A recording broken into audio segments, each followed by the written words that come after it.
My dear students, finding out double fillers for two sentences is a little bit difficult, but not impossible.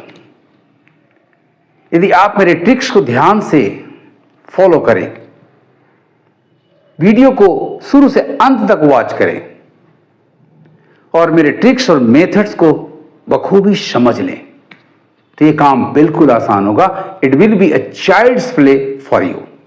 ये मेरा assurance है.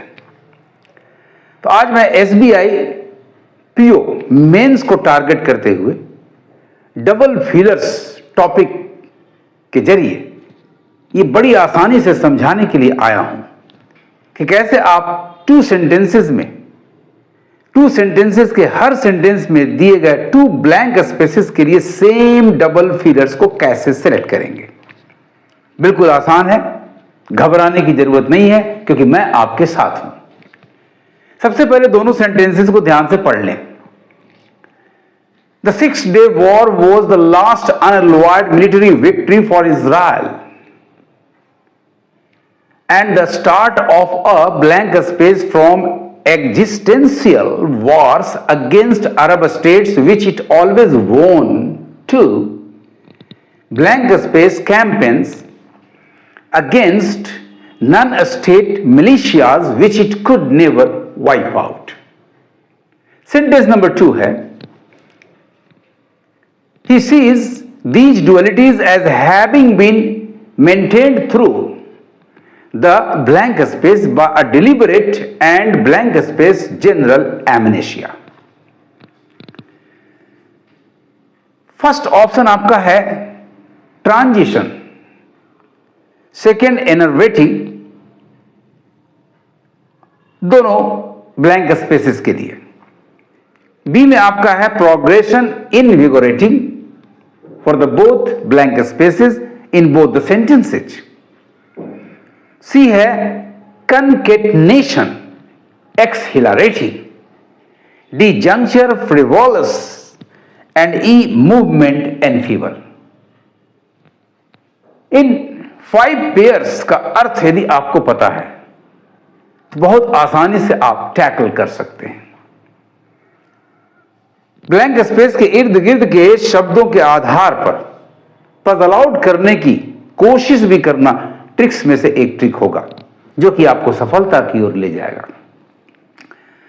Transition का मतलब होता है विस्थापन, मूवमेंट फ्रॉम वन पीरियड और वन स्टेज टू अनदर. एक कंडीशन से, एक स्टेज से दूसरे की ओर जाना. एनर्वेटिंग का मतलब होता है making someone feel drained of energy, weak. Progression का अर्थ होता है मूविंग फॉरवर्ड, आगे की ओर बढ़ना. इनविगोरेटिंग का मतलब making someone feel energetic, strong and healthy. C में कंकेटनेशन का अर्थ होता है मेकिंग और linking things in a chain और अ सीरीज, श्रृंखला में जोड़ना चीजों को. Exhilarating, feeling extremely happy, full of joy, thrilling you can say. D है juncture, a point where you have to weigh and you have to decide. कह सकते हैं एक अवसर, एक मौका, एक समय जहां आपको डिसीजन लेने की जरूरत पड़ती है, एनी मोड. फ्रिवोलस का मतलब होता है not having a serious purpose, you are playful in everything. Movement, गति, एनफीबल, कमजोर कर देना. अब आइए सेंटेंस नंबर 1 के ब्लैंक स्पेस के इर्द गिर्द के शब्दों के आधार पर फाइंड आउट करने की कला सीखते हैं. सेंटेंस नंबर A आपका है the 6-day war was the last unalloyed military victory for Israel and the start of a blank space. के बाद देखिए फ्रॉम है, इधर उधर फ्रॉम है, और आगे बढ़िए तो existential wars against Arab states which it always won to. यहां फ्रॉम और टू एक प्रीपोजिशनल कॉम्बिनेशन है, यानी यहां से वहां। इसका मतलब कि हमें फ्रॉम और टू एक चेंज ऑफ स्टेट दिखा रहा है, विस्थापन की स्थिति दिखा रहा है, और विस्थापन वाला अर्थ आपके पास एक ही आया है और वो है transition from one stage to another. कितना आसान ट्रिक है, बड़ी आसानी से आप पकड़ सकते हैं अपने शब्दों को। तो ट्रांजिशन क्लियर हो गया, और ट्रांजिशन और किसी भी ऑप्शन में नहीं है। इनरवेटिंग को जरा जांच ले। From transition from existential wars against Arab states which it always won to campaigns against non-state militias which it could never wipe out, यानी यहां campaigns against non-state militias की स्थिति आ रही है। इसका मतलब काफी मेहनत का काम है ये, और ऐसी स्थिति में आपका एनर्जी धीरे धीरे ड्रेन्ड आउट होगा, यानी दूसरा वर्ड भी आपका क्लियर हो गया, एनर्वेटिंग। प्रोग्रेशन का सेंस है नहीं, क्योंकि ये फ्रॉम टू लेगा नहीं। इनविगोरेटिंग का मतलब एनर्जेटिंग है, campaigns against non state militias के खिलाफ अभियान छेड़ना है, तो वो एनर्जी लाएगा नहीं बल्कि एनर्जी को चूसेगा, ड्रेन आउट करेगा, यानी ये दोनों कट गया। तो नंबर बी आपका एलिमिनेटेड। कनकेटनेशन यहां चीजों को एक सीरीज में या चेन में जोड़ने का अर्थ ही नहीं आ रहा है, और एक्सिलरेटिंग कैंपेन्स भी यहां संभव नहीं है। हेंस नंबर सी भी आपका मैदान से बाहर हो गया। जंक्चर का कोई अस्तित्व यहां नहीं दिखाई पड़ रहा है। फ्रिवोलस प्लेफुल कैंपेन्स तो होगा नहीं, पूरी कोशिश करनी होगी उसे परास्त करने के लिए, यानी ये दोनों भी यूजलेस है, यानी नंबर डी भी एलिमेंट हो गया। मूवमेंट भी ट्रांजिशन चेंज नहीं, सिर्फ गति दिखा रहा है। प्लस एनफीबल ये मेन वर्ब नंबर 1 है, क्रिया का पहला रूप है, और यहां आपका ये टू प्रीपोजिशन है। प्रीपोजिशन टू के बाद केवल एक ही स्थिति होती है जहां base form of a verb होता है, और वो है इन ऑर्डर टू।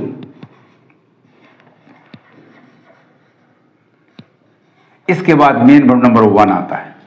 दूसरी चीज कि यहां ब्लैंक स्पेस के बाद कैंपेन्स है, नाउन है, तो फिर एडजेक्टिव चाहिए, और एडजेक्टिव के लिए उसे आईएनजी के फॉर्म में होना चाहिए।